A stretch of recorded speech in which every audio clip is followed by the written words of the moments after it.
12 la street, la tête dans le wind. T'as fait du self-control ton way of living pour rassurer toujours le petit nanœil qui cligne. T'es curling.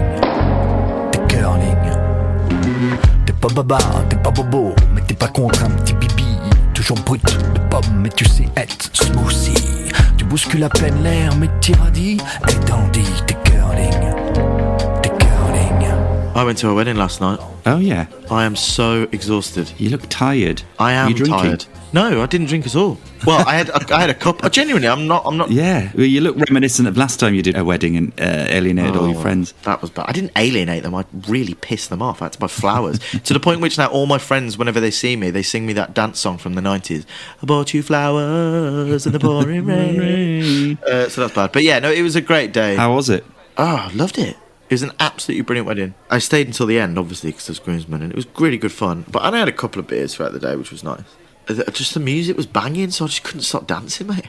And That's good. The best song ever in the world now, I think. I was at a wedding yesterday, okay? Yeah. What do you think I now think is the best song ever written? Best wedding song for, like, dancing? Well, yeah. It took me completely by surprise. It was the second last song played last night. Is it a classic? Is it a classic? I mean, yeah, I think so. But it's not like...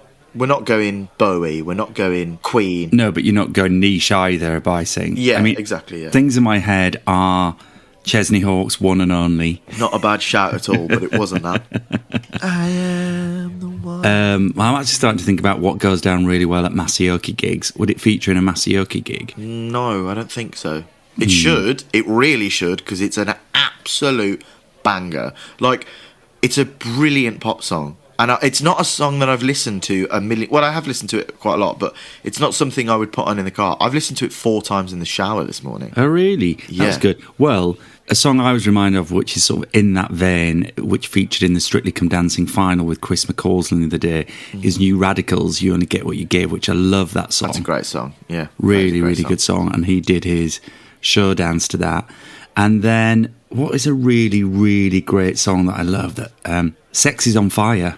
Your sex is on fire. Yeah, it's a great song. Such a great song. I have a weird story about that song, actually. I went to see Kings of Leon. They headlined Reading. I was about 17. That album had come out, and everyone in the crowd was like asking for them to sing it, and they just went mental. They were like, "Oh, we haven't only got one song. Why do you want us to play this song?" We're like, "Dude, don't write it then. Play it. You've made loads of money off it. What are you on about? Just play it." Yeah, bands like that wind me up. Yeah.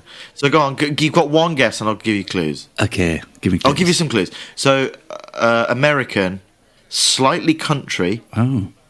And they're sisters. Not the Dixie Chicks. No, the other ones. Are the Dixie Chicks sisters, by the way? Wait a minute. I don't think they are. Are these Irish or are they American? I'm sure they're American. They are American. No, the other one. 2 words. They're sisters. They're a family, actually. I think there's 4 of them. The Cause. The Cause? Yeah. Are they They're American? Irish. Oh, shit. I thought they were American. Totally Irish. Okay, and yeah, there's 3 sisters and 1 brother, and I love The Cause. Which song? Which song do I know? I'm now obsessed with. I mean, so many. God, I thought they were American. And you run away. That's a great song. It's not that one. The other one. It's an unbelievable pop song. I've got Dixie Chicks in my head. Go on. Go on, leave me breathless.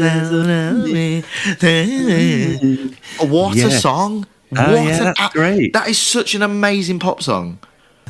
Honestly, and it came on last night and I was like... And was it a crowd please? I wouldn't have necessarily said it was a... I don't know if it was particular for... Or it had some sort of place in the bride and groom. I mean, I know the bride and groom very well. I went to school with them.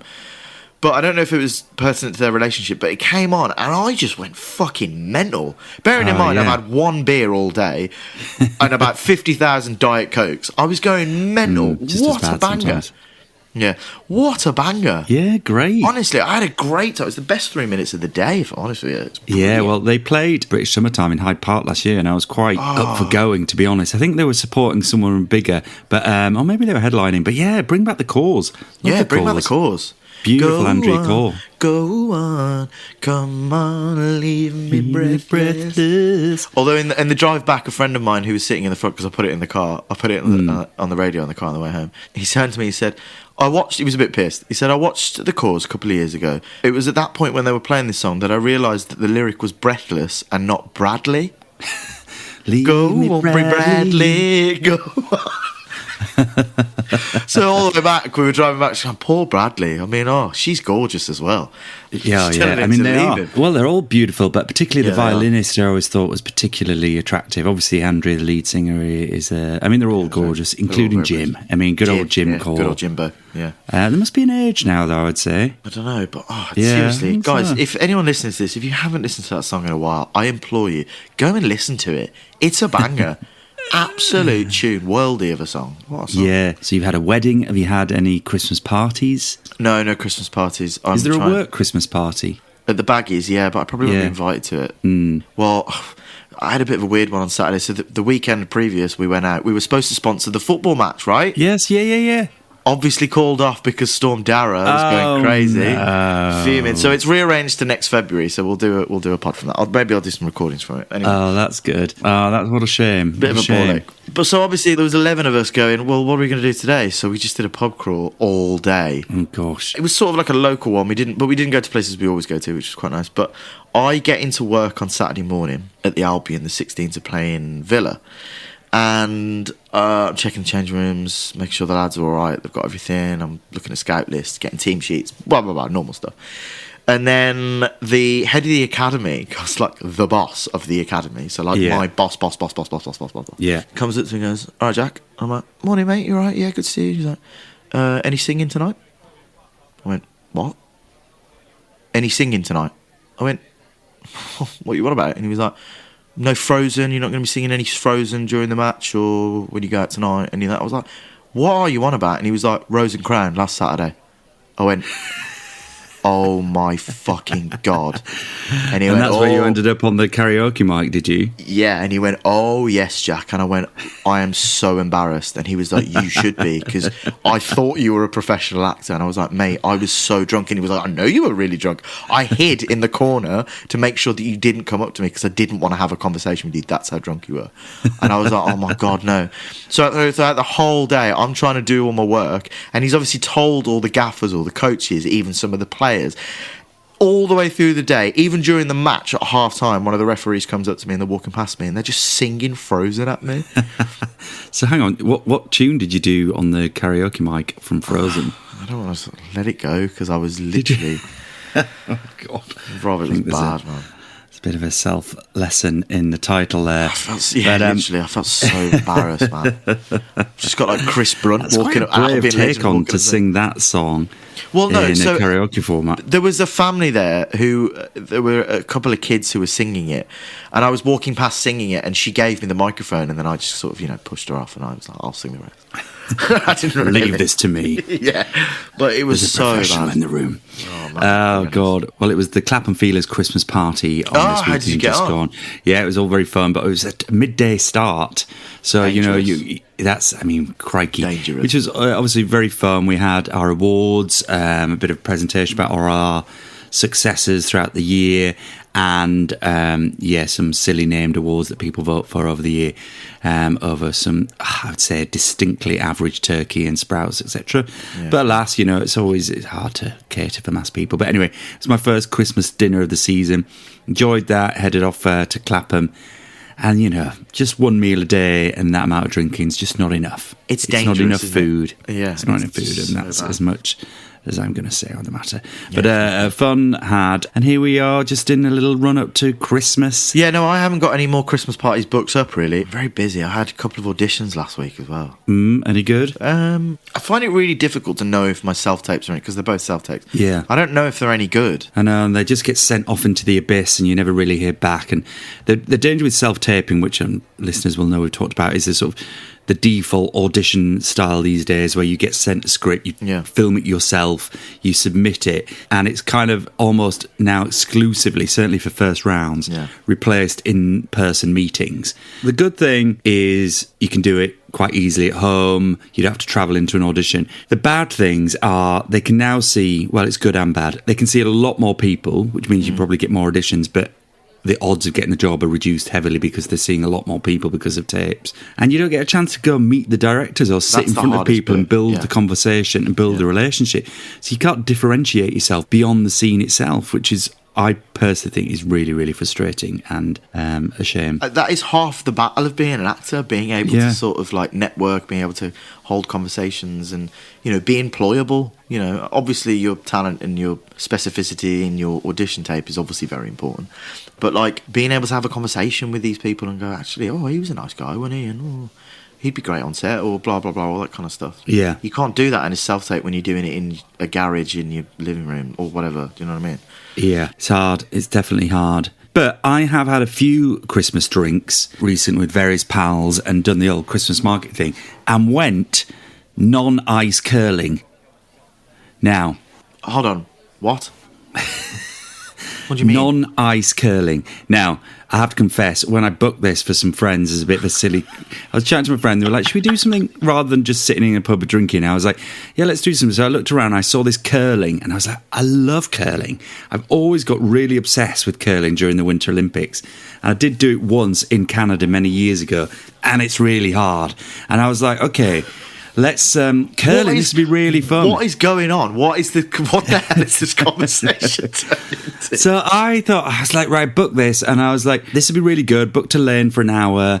Me and 5 pals said, like, let's go along on a Thursday night to Coal Drops Yard in King's Cross. Anyway, I got there first to stake out King's Cross, Central London. Oh my god. Yeah. I thought, you know, like they put up these temporary ice rinks out and about. Yeah. I was expecting that with a big like curling lane. Anyway. It was a heavily reduced in length curling length, and it's not on ice, it's on the plastic stuff. And the rocks or the stones were not rocks or stones, they were plastic with loads of little wheels underneath. Anyway. Wait a minute. So, not only is it not ice, not only are they not proper stones, they're bits of plastic with tiny wheels on them. Yeah, or like skateboard wheels. Like the tiny little wheels so that it can actually navigate and you can spin them and things like that. But what I would say is when I turned out, obviously I was massively disappointed, because we'd been in the WhatsApp group, like, what do we need to wear? I was like, make sure you've got a grippy shoe, you don't want to slip on the ice and all the rest of it. And, stay warm. Yeah, we got there and the initial disappointment was soon overcome because it was absolutely brilliant still. Really? Absolutely brilliant. It was so fun. It's such a good sport. And it made me think about how brilliant it is to watch it. You must have got obsessed with it during the Winter Olympics. It becomes the focal point of the Winter Olympics. I mean, obsessed is a bit of a strong word, but it's on and we're always very good at it. Well, I say we, as the United Kingdom, the Scots are really good at curling. Yes. Really, really good at curling. It's their national sport. It is. There's a lot of tension in it. There's definitely a lot of tension. There's a lot of skill involved, very much so. A lot of skill. It's a very subtle skill. It's definitely a sport. Obviously, if we're going to throw back to the past episode. But, I mean, obsessed is harsh. It's just something that I don't really think about on a daily basis, Rob. But I'm willing to do it now, especially if I'm playing with plastic and little wheels. You could do it down like Sainsbury's or something with a bag of frozen peas.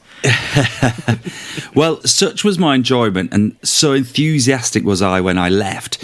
It was a really tight game. Trent and I got out ahead and then Ollie and Frank and Luke came from behind and it ended up with a 1-point victory to Trent and I. No. And it ended up with a drawing, which you can't actually do in curling normally. You would have to have another end to determine the winner. But they were chucking us off the rink. They were chucking us off the plastic surface because they wanted to lock up.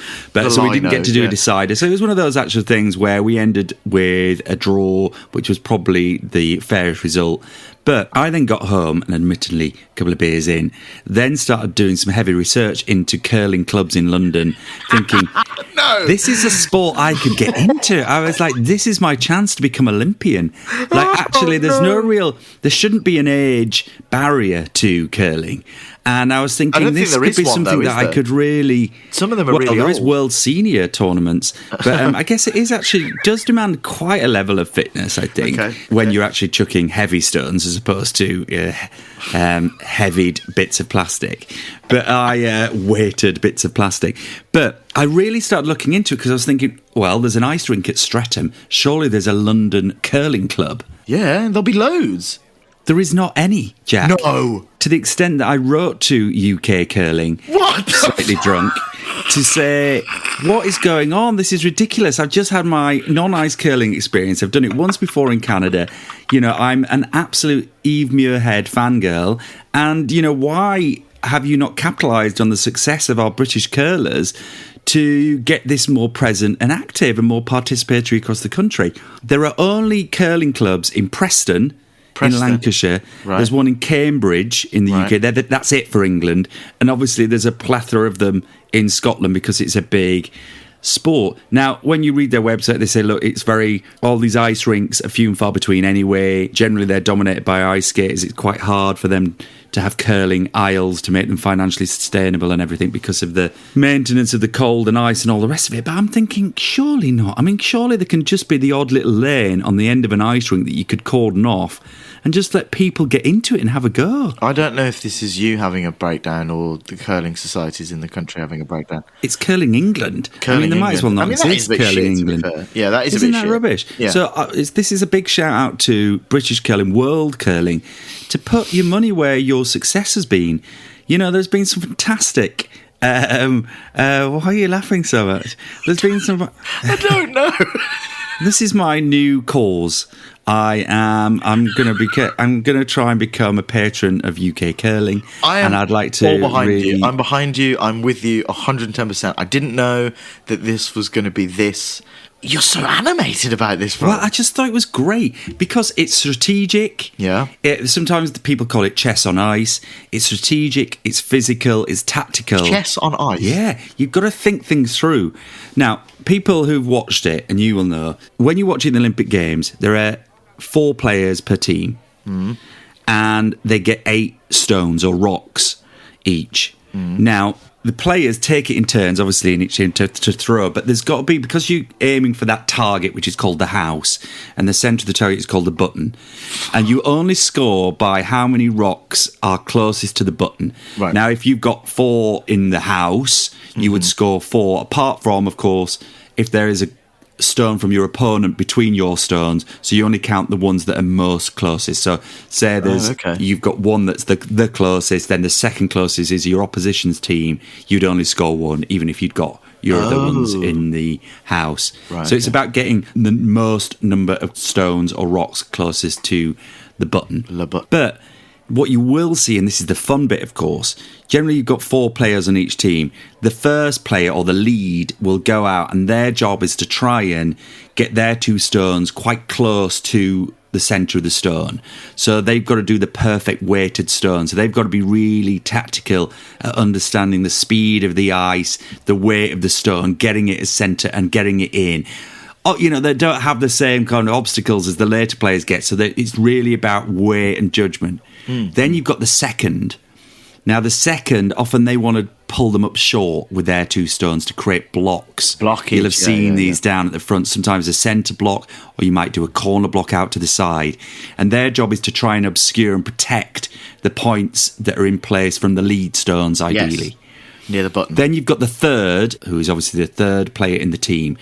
And they'll be the one who often does the takeouts. So they're the ones who'll fight them down. Yeah. And they're the ones who will try and take out the opposition stones, but not hit your own, obviously.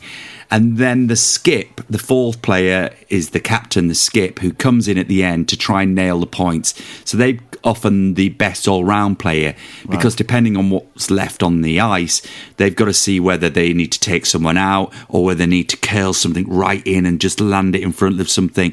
There's a whole set of ramifications there just to try and obviously take the points at the end. So I love that each of the players got a different skill, even though they all look as though they're essentially just throwing rocks. There's a different skill set for each of the players, which I think is just brilliant. Yeah. But then, of course, I've never seen you so animated before. that's great. But then you've got the brush. Now, we obviously on the I was plastic going to say, didn't have the brush. What did you do? Did you have anything, or There was no brushing, so we just had to think more about, and obviously you can't therefore curl it. Yeah, that's the point. Fundamentally. So it was really much more about placement and blockers, and then the takeouts, which was they really quite go fun. But with the brushing in the Olympics, they go really hard. I mean, you've got to have some arms to be able to. Yeah, because Really the ice quick. is not sheet ice, it's pebbled ice. So there's little water splashes on it to create dots all over the ice. Right. That obviously creates a bit of a rougher surface and a bit of tension on, which is the whole point of the brushing. The brushing is to remove the dots on the ice so that you create flat, melted ice on the surface according to whether you want to speed up the rock. So that's if people are brushing in front of it, they're trying to create a melted surface to speed it along. Right. Now, if they are brushing to one side, they're trying to melt the ice on one side to create a spin in the stone to curl it around. Right. Obviously, then you've got part of the stone wanting to turn faster and part of it getting held on the dots. So that's what would create a curl, much like a spin bowler would shine one side of a ball. Or sandpaper it if you're Steve Smith. Or if you're an Aussie. Yeah. It's much like the swinging ball in cricket. You want to try and create a curvature. So, I mean, all of that I just think is really, really fascinating and so strategic and compelling. During the Winter Olympics, hours have gone by with me just sort of thinking, I must go do that, and then you're obsessed in a curling match. There must be something curling in London. There must be. Honestly, I really have researched it hard, but if anyone is listening and either knows of a London curling club or indeed wants to establish one, then I am... obviously I'm a natural skip. So I'm looking to be the Eve Muirhead. Were you good at it when you did the indoor? Yeah, we were good at the tactical part of it. I think obviously it takes a bit of time to judge, and I think this is true in proper curling as well, is that the ice is different every time. So it takes a little bit of time to understand the weight of your stones, how the ice is running, and that adjustment is always going to be taking place. But wow, it was great. It was great. You converted. What I love, what I find in my relationships in life, be it friends or intimate others or whatever, I like people who are passionate, and you are, sir, incredibly very passionate about this. So I am all in, Rob. I am all in. I will happily. Is there like a caddy, something like a caddy for a? Well, I think you'd be excellent with a brush. Where do you see yourself in those positions? Where do you think your natural talent might lay? Oh, I'm the one knocking people out. Are you? Yeah. Yeah. You're a third. I'm a third. I'm the one. I'm looking at you going, Skip, who's going here?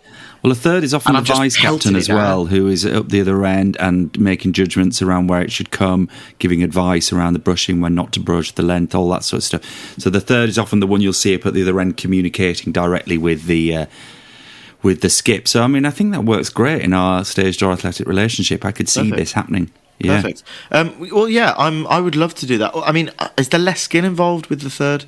You just have to throw it really hard, don't you?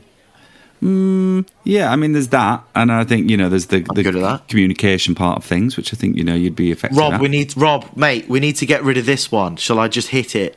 And you'll be like, yeah, just do it really. Go for it quick. Don't need to brush. Just throw it really hard.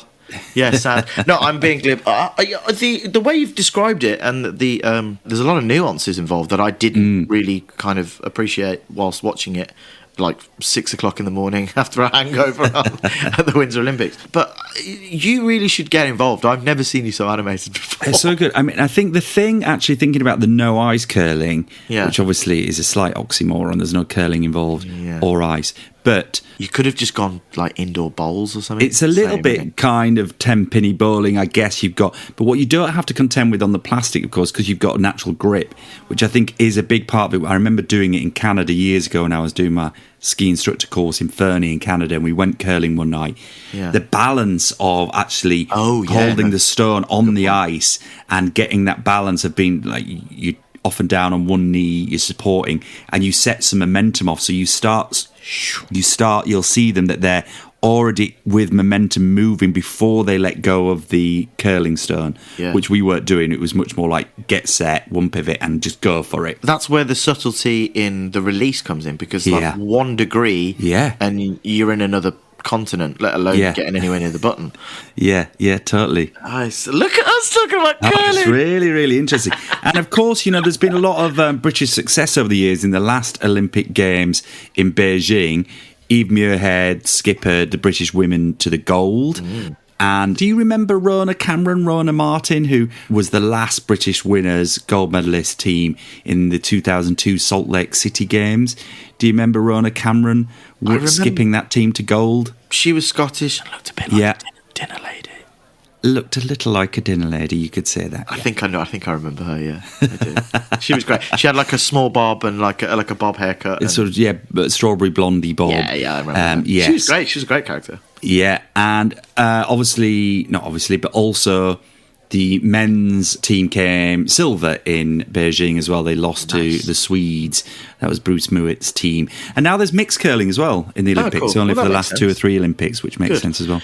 Who are the Brazil, Manchester Cities, Barcelonas of the curling world? Yeah, well, the Canadians have always been the dominant force, really, in recent Olympics, for sure. And obviously, as you can imagine, it's classic Winter Olympic nation. So the Swedes always show up really well. Yeah. The Canadians do really well. The Brits. I mean, the Brits won the first ever curling back in the Olympics in 1924, I think it was. And then it disappeared. It didn't appear in the Olympics for a long time. It wasn't considered strong enough.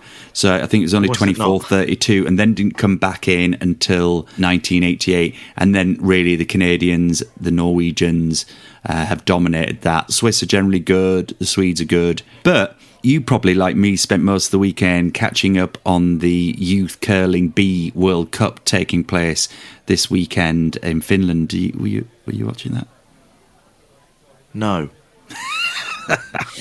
I literally sent you it, didn't I? I was literally watching the YouTube. And what I didn't realise, I thought I was watching the Junior World Cup curling, but it actually wasn't. It was the Junior World Cup B. This was the teams to qualify for the World Cup, which will take place, I think, in February or March next year. Was it riveting? It kind of was. I mean, I didn't stick with it too long, but you'll be pleased to know that South Korea, Japan, and Switzerland have now qualified for the World Cup to join. Obviously, the big guns in Canada and go on, lads and lasses. Well, is this what you're going to be doing now every weekend? Just looking for curling fixtures? Well, it's quite good. You can find it on YouTube, but again, just a big, It is a bit shit that England aren't very kind of good at that. I want to implore the English Curling Association to get up your game, guys. I mean, there's a lot more to do. This is a really good opportunity.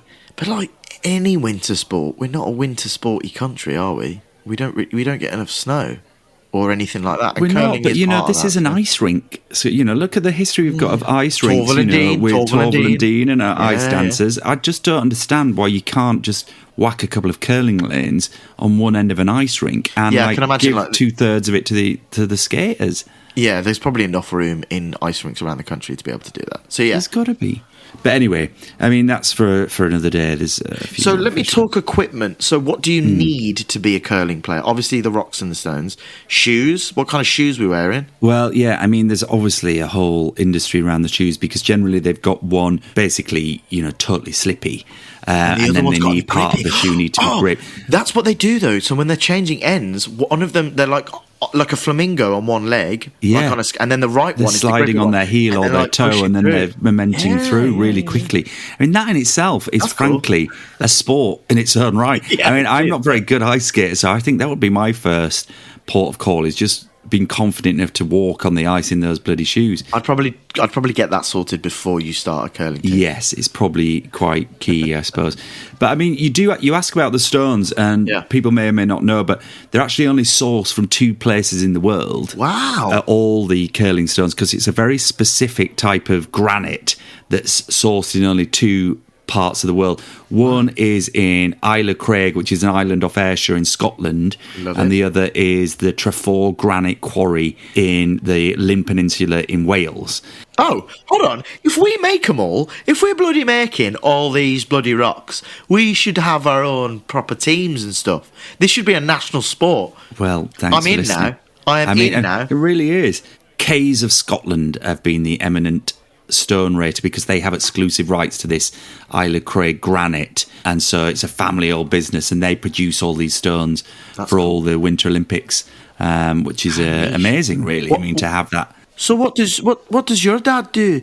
Oh, well, it's quite a long story, actually. He's made curling stones all his life. So what are you going to do when you grow up? I'm going to make curling stones from the Isle of Moray, where I was from. Oh, nice, great stuff. What do you do? Oh, I'm a mechanic, like a normal person. So I make brushes. I make brushes. No way. You make brushes. Let's get married. Oh, great stuff. So talk it's about the curling broom, they call it, yeah. the Talk brush. to me about the broom. Yeah, and that's, as I mentioned, just used to sweep away.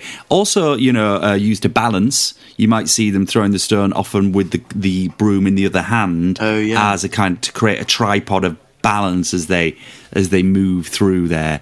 You can pick them up from B&Q and stuff, I suppose. Yeah, that's right. It's just a standard brush. No, I think there are very specific technical requirements for the brush, what it can be of, the length of it, all that sort of stuff. They'll be the part of the equipment that you can personalise as a player as well. So, footballers have got their boots, cricketers have got their bats, curlers have got their brooms. Oh, what have you gone for? Oh, well, I've got, it's an Adidas and it's really cool and I've got this swire in it. Okay, yeah. Cool. I like the broom. Yeah, and get it monogrammed and special marks on the name of your children on it and all that sort of stuff. But beyond that, you just need a pretty snazzy kind of stretchy outfit. There's so much good kind of high wick, low sweat outfits, I'm sure, now by all the manufacturers. But I think all the outfits look pretty cool. You get a nice body warmer, don't you, and a jacket, and it can look quite cool, I think, and a good stretchy pant. A good stretchy pant. Plus your gloves. And your gloves, because it's pretty chilly. Yeah. Surely they must be quite cold on the rink if they're only wearing stretchy Oh, but it's amazing, I mean, the technology, Jack, these days. I ordered, I sent it all back, actually, but in the Black Friday sale, I bought some new ski outfits, which I absolutely don't need because I'm swimming in ski outfits. But I did actually buy some new ski wear, and I was shocked by how lightweight it was. You go swimming in ski outfits? I don't think that's... Is that what did I just say, swimming? Just when I'm swimming in ski That's where I'm going wrong. But yeah, God, the technology in those outfits is amazing. It's so lightweight now and supposedly warm. Anyway, so Stage Door Athletic curling rink will be under construction in 2025. Well, you are getting to the Olympics in 2030 in the French Alps. That's my new life goal. Well, yeah, you are obviously king of the Stage Door Athletic curling division. Yeah, I'm going to try and get Eve down to give a masterclass. Yeah, Eve Muirhead, maybe she could come down and cut the ribbon. I actually get think, her on the pod. Yeah, I think there was I think she's opened the Eve Muirhead curling school, obviously in Scotland, not down here. Obviously. But if you are in Preston, then you're probably already aware that it's a hotbed of English curling. If you're in Cambridge, get yourself down.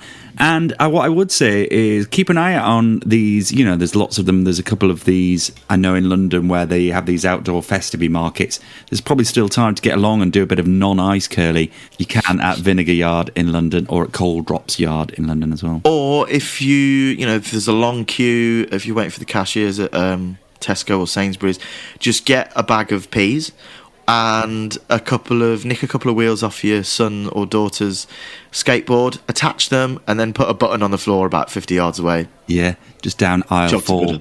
Aisle 4, jobs are good. Next to the shampoos. What do you think Eve Muirhead does in between the 4? She can't curl forever, right? They must have another job, or are they professional curlers? I don't know, actually. I'm sure it's probably there isn't enough global and international or even domestic competition to be full-time pro. Well, actually, no, I remember this because in the Olympics, one of Eve's team was a nurse, right, who'd got some permission off because I remember talking about her work through the pandemic, and then she was going back to nursing, as an Olympic gold medalist. Wow. So yeah, I don't think any of them are full-time professional, unfortunately. Fair enough. Right, well, let's get this sorted then. The division at Stage Door Athletic will hopefully be a hotbed for some English skills in curling. Let's start it off. I think it's going to happen. The Rob Shaw Cameron Curling Association Foundation. Brilliant. Great. Well, join us next week because we are bedding down in the clubhouse to have the Stage Door Athletic Christmas quiz. We've got guests. And we're going to take each other on to be crowned the inaugural Stage Door Athletic Christmas quiz. Right down in the comments. Courtesy of our host, James, who will be the hostess. with the mostest as a quiz master extraordinaire that he is these days. So join us on Christmas Eve as we get the mince pies out and get all cosy with a bit of eggnog and have a quiz. Oh, do you like eggnog? No. Have you ever had eggnog? I have had eggnog. It's actually not as bad as it sounds. It sounds It's just a bit of- awful. Yeah, it's just a bit of booze, isn't it? I mean, I do like, there's a really good, they do one in Italy. I can't, what's it called? I'll research this for next week. But they drink a kind of yellowy type eggnog thing, very popular on the mountain slopes, which I had last drinking winter, but I'll try and dig some out for next week. Gross. Get curling, guys, and see you next week. So